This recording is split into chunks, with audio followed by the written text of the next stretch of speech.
Students, good morning. We are doing our chapter French Revolution. In this chapter, last time we discussed about French Revolution.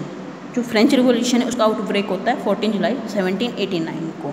तो उससे पहले का थोड़ा सा recap करते हैं बेटा 14 जुलाई 1789 का। तो उसमें क्या है, जो लुइस 16 है वो किंग बनते हैं, उसको जो ऑस्ट्रिया की प्रिंसेस है उसके साथ उसकी मैरिज होती है, और जब वो किंग बनता है तो उसको अपना ट्रेजर खाली मिलता है। तो उस ट्रेजर के लिए कुछ रीजन्स होते हैं। उसके साथ साथ जो फ्रांस था वो 3 स्टेट्स में बटा हुआ था, first state, second state and third state. तो यहाँ तक हुआ था बेटा। अब बात आती है कि जो फ्रांस के लोग थे, फ्रांस के लोग अब क्या है, फ्रांस में ऐसी कंडीशंस आई हुई थी, फ्रांस के लोग अब फ्रीडम चाहते थे, वो फ्री होना चाहते थे, वो डेमोक्रेटिक रूल चाहते थे, वो इक्वल वोटिंग राइट्स चाहते थे, वो इक्वली रहना चाहते थे। तो उसके लिए क्या है, अलग अलग कंडीशंस उत्पन्न हो रही है। उसके साथ साथ फ्रांस में सब्सिडेंस क्राइसिस हो चुकी हैं, मीन्स लोगों को अपनी डेली नीड्स हैं वो भी पूरी नहीं कर पा रहे हैं। उसके साथ टैक्सेज हैं वो सिर्फ टैक्स थर्ड स्टेट पे इम्पोज हो रहे हैं, फर्स्ट स्टेट कोई टैक्सेज नहीं दे रहे। और इसके बाद आता है कि जो ट्रेजर है, फ्रांस का ट्रेजर है वो खाली हो चुका है, और उसके खाली हो चुकने के बाद जो लुइस 16 है वो क्या करता है, टैक्स को बढ़ाने के लिए सोचता है, वो टैक्स बढ़ाना चाहता है। तो उसके लिए क्या है, वो स्टेट जर्नल की मीटिंग बुलाता है। स्टेट जर्नल की मीटिंग लास्ट टाइम 1614 में बुलाई गई थी, उसके बाद कोई भी स्टेट जर्नल की मीटिंग नहीं हुई थी। तो उसमें क्या है, स्टेट जर्नल की मीटिंग में 300 रिप्रेजेंटेटिव फर्स्ट स्टेट से होते हैं, 300 सेकेंड से, और 600 थर्ड स्टेट से होते हैं। लेकिन उनको क्या है, यहाँ एक सिस्टम अनइक्वल है कि सभी को इक्वल वोटिंग राइट्स नहीं हैं। जो 300 फर्स्ट और सेकंड स्टेट से हैं रिप्रेजेंटेटिव, वो क्या है एक एक वोट देते हैं। लेकिन क्या है, जो सेकंड वाले हैं उनका भी क्या है 600 का कितना काउंट होता है, 600, वो बेशक से 600 है लेकिन उनका काउंट क्या होता है, हाफ होता है। तो इस तरह क्या है, जो वोटिंग सिस्टम वो अनइक्वल है। तो इसके कारण क्या होता है, जो किंग के इस इक्वल जो थर्ड स्टेट्स है वो क्या कहता है कि जब फर्स्ट और सेकंड स्टेट ने इक्वल वोटिंग राइट्स है तो थर्ड को भी इक्वल ही मिलना चाहिए। किंग इस प्रपोजल को रिजेक्ट कर देता है। इस प्रपोजल को रिजेक्ट करने के बाद किंग क्या होता है, जो थर्ड स्टेट होता है वो नेशनल असेंबली को छोड़ देते हैं, उसको रिजेक्ट कर देते हैं, और क्या करते हैं, formation of national assembly, national assembly की फॉर्मेशन करते हैं, और किसको छोड़ देते हैं, मीटिंग को छोड़ देते हैं। और वो कहाँ जाते हैं, एक टेनिस कोर्ट में जाते हैं। टेनिस कोर्ट में जाकर क्या करते हैं, वो नया ड्राफ्टिंग ऑफ न्यू कॉन्स्टिट्यूशन, एक नया कॉन्स्टिट्यूशन ड्राफ्ट करते हैं, नया कॉन्स्टिट्यूशन बनाना चाहते हैं। अब वो क्या है, जो थर्ड स्टेट था वो टोटली किसके, फर्स्ट और सेकंड स्टेट के अपोज हो चुका है। अब वो क्या है, उनको रूल से हटाना चाहता है और अपना कॉन्स्टिट्यूशन फ्रेम करने में बने हैं, ड्राफ्ट करने में बने हैं। और एक टेनिस कोर्ट में जाकर मिराबियो एक फर्स्ट स्टेट से पर्सन होता है, एक नोबल फैमिली से बिलोंग करता है।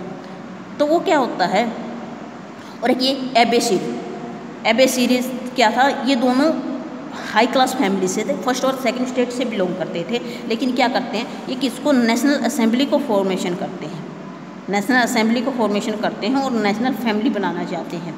तो अब क्या था, व्हाट इज थर्ड स्टेट, जो थर्ड स्टेट था वो क्या करता है, वो पैम्पलेट्स में लिखकर तो और अबे सीरीज़ के साथ मिलकर क्या है, कॉन्स्टिट्यूशन ड्राफ्ट करने में लगे हैं, अपना रूल लाने की सोच रहे हैं। और इसी में क्या है, इसी में थर्ड स्टेट लगा हुआ है। अब क्या है, अब जो फ्रांस है उसकी कंडीशंस में चेंज आ चुका है। अगर हम स्टार्टिंग में देखें तो क्या कैसा रूल चल रहा था, मोनार्क सिस्टम था, किंग रूल करता था, और उसके साथ साथ क्या होता है, किंग रूल कर रहा होता है। लेकिन क्या है, किंग रूल करते करते ना, किंग के कुछ अनफेयर मीन्स की वजह से किंग जो फ्रांस है वो टोटली क्या है, डेब्ट के नीचे फंस जाता है, कर्ज के नीचे फंस जाता है। उसके लिए वो लोन लेता है, और लोन्स का एक बहुत बड़ा पार्ट किसमें देता है, वो उस लोन्स का जो इंटरेस्ट है उसको देने के लिए देता रहता है। जिसके कारण क्या होता है, जो फ्रांस का ट्रेजर है वो खाली हो जाता है। उसके साथ साथ फ्रांस के दूसरे जो मैटर्स थे, फॉर एग्जांपल आर्मी, यूनिवर्सिटीज, वो भी क्या है, वो भी साइड बाय साइड चल रहे होते हैं।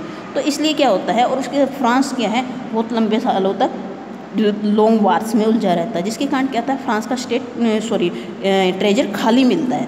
खाली होने के कारण क्या करता है वो, अब लोगों के ऊपर क्या करता है, टैक्स इम्पोज करता हो। टैक्स इम्पोज के लिए थर्ड स्टेट है वो एग्री नहीं होते हैं और क्या करते हैं, मीटिंग को छोड़ देते हैं और नेशनल असेंबली की फॉर्म करते हैं। और नेशनल असेंबली की फॉर्म करके वो क्या करते हैं, एक नया कॉन्स्टिट्यूशन ड्राफ्ट करते हैं।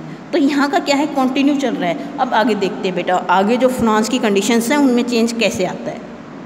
आउटब्रेक ऑफ रिवॉल्यूशन, तो आउटब्रेक ऑफ रिवॉल्यूशन, अब वो टाइम आ चुका था। अब तक तो क्या था, लॉन्ग ईयर्स वॉर चल रहे थे और पीछे का हम डिस्कस कर रहे थे। अब वो डेट 14 जुलाई नज़दीक आ चुकी थी, जब क्या है, जिस दिन रिवॉल्यूशन स्टार्ट हुई। तो while the national assembly was busy of Versailles drafting the constitution, जब नेशनल असेंबली वर्साइल में कॉन्स्टिट्यूशन को बनाने में लगी हुई थी, तब फ्रांस में क्या क्या कंडीशंस आई हुई थी। हार्श विंटर थी, पुअर हार्वेस्ट थी, क्राइसिस ऑफ कंट्री क्या था, जो वहाँ की कंडीशन क्या है, जो नेशनल असेंबली वो अपना कॉन्स्टिट्यूशन बनाने में बिजी, और कॉन्स्टिट्यूशन ऐसी चीज़ नहीं है बेटा जो 1 या 2 दिन में बन जाए, इसके लिए ईयर्स लगते हैं। तो जो नेशनल असेंबली है वो उसको बनाने में लगी है। तो उस बीच में क्या है, जो थर्ड स्टेट था वो कैसे कैसे प्रॉब्लम, हार्श विंटर थी जिसके कारण क्या है, जो हार्वेस्ट है वो ख़राब हो जाती हैं, फसलें ख़राब हो जाती हैं। और क्राइसिस होता है कि जो कंट्री है उसमें लोगों के रहने के लिए वो उत्पन्न होना, मीन्स वहाँ के लोगों को जीने लायक कंडीशन ना मिलना, वो उत्पन्न हो जाती हैं।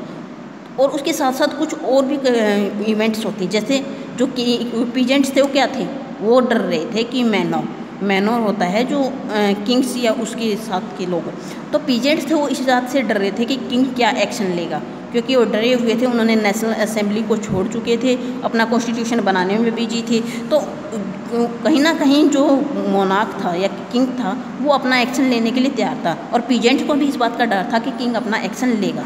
अटैक ऑन चैतू, जो पीजेंट्स थे उन्होंने क्या किया, परेशान होकर चैतूज होता है पैलेसेज, जो किंग के पैलेसेज जहाँ रहते हैं उनके ऊपर अटैक कर देते हैं। Whole country was in mood of revolt, जो पूरी कंट्री थी वो रिवोल्ट के मूड में आ चुकी थी। किंग वो अपने किससे परेशान हो चुका है, थर्ड स्टेट से परेशान हो चुका है। नेशनल असेंबली की फॉर्मेशन की जा रही है, उसके साथ साथ लोग उसके अपोज में वॉइस उठा रहे हैं। अगर हम थर्ड स्टेट की बात करते हैं तो वो क्या है, टोटली टैक्सेस के नीचे दब चुका है। उनकी जो हार्वेस्ट है वो भी ख़राब हो चुकी हैं, उसके साथ साथ हार्श विंटर भी हैं, और क्या है, क्राइसिस ऑफ कंट्री, और क्या है, जो डेली नीड्स की थिंग्स है, फूड, क्लॉथ्स और शेल्टर, उनकी भी प्रॉब्लम आ चुकी है। तो इस कारण क्या हो गया, सभी परेशान है, पूरी कंट्री रिवोल्ट के मूड में आ चुकी है। और पूरी कंट्री मूड में आने के बाद जो agitated crowd stormed and destroyed the Bastille, और अब वो डेट आ चुकी है बेटा जो हमने सबसे स्टार्टिंग में देखी थी, जो एगिटेटेड भीड़ थी वो बास्टिल को तोड़ देती है, ख़त्म कर देती है। तो क्या है, जो भीड़ थी एगिटेटेड तो होता है बेटा जो गुस्से में, जो परेशान हो चुके हैं, इरिटेट हो चुके हों। तो एगिटेटेड भीड़ क्या है, बास्टिल था किंग का पैलेस, जिसके लिए मैंने आपको पहले भी बताया था कि जिसके मेंटेनेंस में हर साल बहुत ज़्यादा खर्चा हो रहा था, जो किंग था उसका पैलेस, तो उसको तोड़ देते हैं। तो इस तरह क्या है, Louis 16 recognise the national assembly and accepted the constitution. अब जो लुईस 16 है उसको लगता है कि वो इस भीड़ को कंट्रोल नहीं कर पाएगा, तो इसलिए क्या करता है, वो नेशनल असेंबली को एक्सेप्ट कर लेता है, मान लेता है, और कॉन्स्टिट्यूशन को भी, जो नेशनल असेंबली ने कॉन्स्टिट्यूशन बनाया था उसको मान लेता है, उसको लागू कर देता है। और अब क्या था, अब कुछ चेंजेज आए इसमें। एक छोटे से इसके कारण बास्टिल ख़त्म कर दिया, एगिटेटेड भीड़ ने किंग के ऊपर हमला किया। तो इस तरह क्या है, powers were taken from clergy, जो क्लर्जी पीपल्स थे, नोबल पीपल्स थे, जो चर्च के पीपल्स थे, उनसे क्या है पावर्स ले ली जाती हैं। और क्या है, किसके बीच में, टिथ्स वर अबोलिश्ड, टिथ्स जो टैक्स था उसको ख़त्म कर दिया जाता है। इसका क्या इफेक्ट होता है, जब एगिटेटेड भीड़ बास्टिल को हमला कर देती है तो क्या किंग क्या करता है, किंग नेशनल असेंबली ने जो कॉन्स्टिट्यूशन बनाया था उसको रिकॉग्नाइज कर लेता है, और पावर्स क्या हैं, जो क्लर्जी ग्रुप था उससे ले ली जाती हैं। इट मीन्स अब पावर्स का डिवीजन होगा, जो 3 पावर्स का डिवीजन किन किन के बीच में होगा, जो 3 थे, लेजिस्लेटिव, जुडाइसरी, इनके बीच में टिथ्स वर अबोलिश, जो टिथ्स टैक्स था उसको अबोलिश कर दिया जाता है। अब France become constitution monarch Britain, तो अब जो फ्रांस है वो क्या है, कॉन्स्टिट्यूशनल मोनार्क बन चुका है। मीन्स कॉन्स्टिट्यूशन भी चल रहा है उसमें और मोनार्क किंग भी रूल कर रहा है। मीन्स किंग अब नाम का रह गया था, किंग है किंग रूल कर रहा है, लेकिन क्या है जो जो रूल है वो किसके अकॉर्डिंग चल रहा है, कॉन्स्टिट्यूशन के अकॉर्डिंग चल रहा है। National assembly completed depth the constitution in 1791, limited powers of monarch. इससे क्या होता है बेटा, एक तो जो मोनार्क था उसकी पावर्स लिमिटेड कर दी जाती हैं, सीमित कर दी जाती हैं। पहले क्या था, जो मोनार्क था उसकी पावर अनलिमिटेड थी, वो कोई भी एक्शन ले सकता था, कोई भी चेंज कर सकता था, कोई भी रूल ला सकता था। लेकिन अब क्या, उसकी पावर लिमिटेड कर दी जाती, कहीं ना कहीं उसको बांध दिया जाता है। अब उसको क्या है, अब उसको कोई अपने डिसीजंस लेने के लिए किसके ऊपर डिपेंड होना पड़ता है, इसको जो जुडिशरी, एग्जीक्यूटिव और लेजिस्लेचर, इन तीन के बीच ऊपर कहीं ना कहीं इसको डिपेंड रहना पड़ता है। इन जो पावर है जिनका सेपरेशन हो चुका था, पावर का सेपरेशन हो चुका था, मीन्स जो पावर थी पहले क्या थी, एक मोनार्क के पास थी, अब किसके पास चलेगी, अब पावर थ्री के पास चलेगी। किस किस के पास, जुडिशरी, एग्जीक्यूटिव और लेजिस्लेटर, इन तीनों के बीच पावर जा चुकी हैं। अब डिसीजन क्या है, एक लॉ मेकिंग बॉडी बन गई थी, एक क्या है लॉ को लागू करने वाली बन गई थी, और थर्ड वाली क्या है, जस्टिस प्रोवाइड करने वाली बन गई थी। तो अब क्या है, किंग कुछ कहीं ना कहीं क्या है, नाम का रह गया था। पावर सेपरेट हो चुकी किस किस के बीच में। अब फ्रांस में क्या है, कहीं ना कहीं डेमोक्रेटिक रूल फॉलो किए जाने लगे थे, जुडिशरी, एग्जीक्यूटिव और लेजिस्लेचर। तो इन तीनों के बीच में क्या है, पावर्स उनका सेपरेशन हो चुका है। जुडिशरी के लिए जजेज होते थे, एग्जीक्यूटिव को किंग होता था, और लेजिस्लेचर नेशनल असेंबली होती थी, जो किसने बनाई थी, जो थर्ड स्टेट ने बनाई थी। क्योंकि इसके बाद जब किंग का प्रपोजल रिजेक्ट कर दिया गया था, तो क्या है, नेशनल असेंबली की फॉर्मेशन हुई थी। इसमें 745 मेंबर्स थे। तो अब क्या है, अब इलेक्शंस होते थे और पावर्स किसके, मिनिस्टर्स के बीच में होती थी। इलेक्शन होते थे, इलेक्शन किसके से होते थे, वोटिंग पावर से। लेकिन बेटा यहाँ एक और फर्क था, वोटिंग पावर होती थी लेकिन कैसे वोटिंग करते थे। वोटिंग करने के लिए 2 टाइप के सिटीजन होते थे, active citizen, passive citizen. Active citizen वो सिटीजन होते थे जो 25 ईयर्स तक के होते थे और टैक्स पेइंग सिटीजन्स होते थे। इट मीन्स वो सिटीजन जो टैक्स भी पे कर रहे हों और 25 ईयर्स के भी हों। जो थे ओल्ड एज थे या फिर चिल्ड्रंस थे, वुमेंस थी, उनको वोटिंग राइट नहीं था। पैसिव सिटीजन वो सिटीजन्स थे जो क्या है 25 से ऊपर के थे और टैक्स नहीं पे करवाते थे, मीन्स वो इनको तो नो वोटिंग राइट था, इनको कोई वोटिंग राइट्स नहीं था जो पैसिव सिटीजन थे। ओनली वोट कौन कर सकता था, एक्टिव सिटीजन। एक्टिव सिटीजन कौन होते थे, जो 25 ईयर्स के होते थे और tax paying, side by side उनको टैक्स भी पे करना होता था। तो अब क्या है, ये भी क्या था, ये भी कहीं ना कहीं क्या था, इम्बैलेंस था। जो फ्रांस का सिस्टम था उसमें कहीं ना कहीं इम्बैलेंस था। क्यों, क्योंकि वोटिंग राइट्स तो सभी को मिलना चाहिए, लेकिन सभी को तो नहीं मिल रहा था। किसको मिल रहा था, सिर्फ पहली बात तो मेल्स को मिल रहा था। ऊपर से मेल्स को मिलने के साथ साथ क्या था बेटा, मेल्स को भी सिर्फ उनको मिल पाता था जो क्या थे, जो उनकी टर्म कंडीशन क्या थी, वो 25 ईयर्स के होने चाहिए। ऊपर से क्या होने चाहिए, टैक्स पेइंग, तो टैक्स पेइंग होने चाहिए। ये 2 कंडीशन जो पूरी कर पाता था वही क्या होता था, एक्टिव सिटीजन, मीन्स वो वोट कर पाता था। अब आता है next, France abolish monarchy and become Republic. France है वो किसको, मोनार्क सिस्टम को अबॉलिश कर देता और एक रिपब्लिक बन जाता है। अब इतना होने के बाद क्या कंडीशन आ चुकी है बेटा, देखो सिंपल सी थिंग है, स्टेप बाय स्टेप सब थिंग्स हैपन हो रही हैं। कैसे हो रही हैं, फर्स्टली तो सबसे पहले एक बार फिर से हम रिकैप करते हैं टोटली चैप्टर को, आपको क्लियर होना चाहिए सब कुछ। देखते हैं स्टार्टिंग में हम क्या देखते हैं, जो एगिटेटेड भीड़ है वो किसके, किंग के फोर्ट के ऊपर हमला कर देती है, जिसको बास्टिल बोलते हैं, तो उसके ऊपर हमला कर देती है। लुइस 16 किंग बना हुआ होता है उस टाइम, लुइस 16 किंग बनता है तब ट्रेजर एम्प्टी होता है। ट्रेजर एम्प्टी किस लिए होता है, क्योंकि फ्रांस के जो सिस्टम था उसमें बहुत सारी कमियां थी। उन कमियों में क्या क्या था, एक तो क्या था, फ्रांस कंटिन्यूस वॉर्स में उलझा हुआ रहता था। ऊपर से जो पैलेसेज वगैरह थे उनके खर्चे ज़्यादा थे। ऊपर से वो क्या है, दूसरे कंट्रीज को वो बनाने के लिए, खुश करने के लिए साइड बाय साइड, और ऊपर से जो एक डेब्ट जो फ्रांस था वो किसमें, कर्ज के नीचे दब चुका था। और कर्ज के नीचे दबने के साथ साथ क्या था, वो एक बहुत बड़ा पार्ट अपनी जो टैक्स का था वो किस लिए दे रहा था, वो उसके लिए दे रहा था सिर्फ जो इंटरेस्ट के लिए दे रहा था। तो इंटरेस्ट के लिए एक बहुत बड़ा पार्ट दे रहा था। तो इस तरह क्या है, फ्रांस का सिस्टम इम्बैलेंस है, तो ट्रेजर खाली है। उसके साथ साथ और क्या होता है, इम्बैलेंस होने के, फ्रांस के जो सिस्टम था उसके इम्बैलेंस होने के, जो फ्रांस है 3 स्टेट्स में बटा हुआ है। 3 स्टेट्स हैं। फर्स्ट क्लर्जी, सेकंड जो किंग था, किंग या नोबल पीपल्स या मोनार्क बोल सकते हैं, और थर्ड था जो पीजेंट्स, मर्चेंट्स, ये थे। तो इन सब का क्या है बेटा, ये तीनों स्टेट थे, लेकिन इन तीनों स्टेट्स में बहुत ज़्यादा डिफरेंसेस जो थे। फर्स्ट और सेकंड स्टेट से ये बर्थ से कुछ प्रिविलेजेज लेके पैदा होते थे, और थर्ड स्टेट क्या होता था, थर्ड स्टेट्स को ना कोई प्रिविलेजेज था, ना उनकी अपनी लैंड होती थी। ऊपर से जो फ्यूडल्स के नीचे वो वर्क करते थे, फ्यूडल्स के नीचे वर्क करने के साथ साथ वो कंटिन्यूसली टैक्स पे करने होते थे। लेकिन वो टैक्स भी क्या है, इतना ज़्यादा पे नहीं कर पाते, क्योंकि इनकी इनकम कम थी। इनकम कम होने के साथ साथ वो टैक्सेस ज़्यादा पे नहीं कर पाते थे।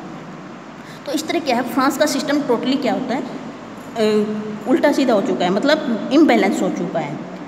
और फिर क्या होता है बेटा, इतना इम्बैलेंस होने के बाद फ्रांस में क्या है, थर्ड स्टेट के ऊपर इतना ओवरलोड आ चुका है कि फ्रांस क्या है, फ्रांस के में सब्सिडेंस क्राइसिस उत्पन्न हो चुकी है। सब्सिडेंस क्राइसिस का मीनिंग होता है, मतलब जो डेली नीड्स होती हैं वो भी लोगों की पूरी नहीं हो पा रही है, फूड, क्लॉथ और शेल्टर की वो पूरी नहीं हो पा रही हैं। तो उसके कारण क्या हो रहा है, लोग क्या हैं जो किंग के अपोजिट जा चुके हैं, वो किंग को हटाना चाहते हैं और एक ऐसा सिस्टम चाहते हैं जिसमें क्या है, सभी इक्वल हों, एक साथ सभी को वोटिंग राइट्स हों। इस टाइप का चाहते हैं बेटा। इस टाइप का चाहने के साथ साथ अब क्या होता है, अब फ्रांस के सिस्टम में थोड़ा सा चेंज आता है। और चेंज कौन लाता है, एक थर्ड स्टेट आ चुका होता है। थर्ड स्टेट कौन सा होता है, एक तो थर्ड स्टेट था पीजेंट, मर्चेंट्स और वो पीपल्स, एक था पढ़ा लिखा थर्ड स्टेट, जो क्या थे, जो पढ़े लिखे थे, नॉलेज गेनिंग थे, जो चीज़ों को क्या है जानने लग गए थे कि किसी को कोई बर्थ से कोई प्रिविलेजेज नहीं है, सभी इक्वल हैं, सभी को इक्वल वोटिंग राइट्स होने चाहिए, सभी को राइट्स मिलने चाहिए। इसलिए वो क्या करते हैं, आवाज़ उठानी शुरू कर देते हैं। लेकिन किंग्स क्या है, किंग लगातार परेशान है, क्योंकि वो क्या है, वो जो फ्रांस है वो क्या है, डेब्ट के नीचे फंसता जा रहा है, और उसके साथ साथ वो बहुत बड़ा पार्ट क्या है, इंटरेस्ट के रूप में पे कर रहा है। अब किंग ने एक प्लान बनाता है कि क्यों ना टैक्स इंक्रीज किया जाए। टैक्स इंक्रीज करने के लिए वो क्या करता है कि मीटिंग बुलाता है, स्टेट जर्नल्स की मीटिंग बुलाता है। स्टेट जर्नल की मीटिंग में क्या है, वो टैक्स को बढ़ाने के लिए प्रपोजल रखता है। उसमें क्या है, वोटिंग होती है। वोटिंग को क्या है, थर्ड स्टेट रिजेक्ट कर देता है और उनके असेंबली को भी छोड़ देते हैं, और अपनी क्या है, अपनी एक नेशनल असेंबली फॉर्म करते हैं और उसमें अपना कॉन्स्टिट्यूशन बना लेते हैं। अपना कॉन्स्टिट्यूशन बना चुके होते हैं वो, और अपने कॉन्स्टिट्यूशन में क्या कर रहे होते हैं बेटा, वो अपना कॉन्स्टिट्यूशन बनाने के बाद वो आती है कि अब थर्ड स्टेट है।